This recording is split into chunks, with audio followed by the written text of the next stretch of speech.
So we have the vitamin part for our brain health. Yeah. What else can we do to keep our brains healthy? Challenging our brain every day. Okay. We don't need big challenges. So, Bruno, do you want me to learn Russian? No, it's not that. Wait. We like that kind of challenge, but sometimes patients here, uh, small challenge like try to walk backyards, try to move in a different way. Little things like I usually start with my shirt and then my pants, or I will change. Interesting. Trying to make small calculations with plates of the cars. Anything that challenge your brain. So we don't need to go, oh, I need to do Sudokus 1 hour a day. It's not that. Challenging all the time our brain. An example, let's imagine that Julie wants to do a transfer, money transfer.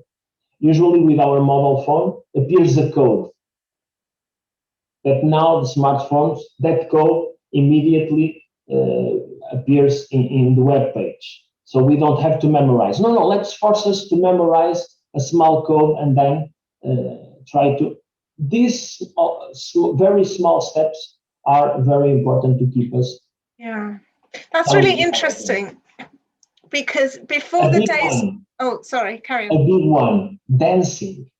Dancing is amazing to our brain. Imagine that when we are trying to dance, for men is even worse, but the areas that we highlight in our brain when we are trying to dance are so many. So let's imagine that I'm listening to music. So the auditory cortex becomes active. Then I'm trying to find a rhythm in that music. So much more areas related with mathematics are become active. Then I'm trying to learn a new way to move myself, a new pattern of movement. So my motor cortex, my motor primary cortex are become more active. And then I'm not working only with one side of my body. I'm working with both sides. So both hemispheres of the brain are becoming active. Then I have to correct my own movement. So I have completely activate the sensors in my body that release the information in my brain. So the sensitive cortex is also very active.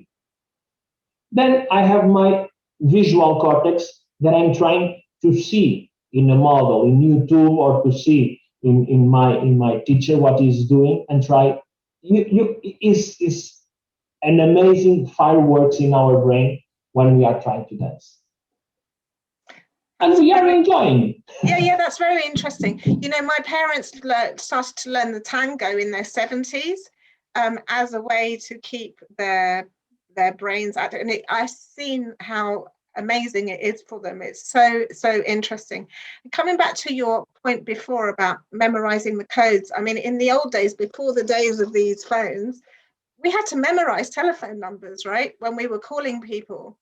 And now, you know, I remember I used to know so many phone numbers. I'm showing my age, but I used to know so many phone numbers. Now, if you ask me, what's so-and-so's phone number, I haven't got a clue because I become so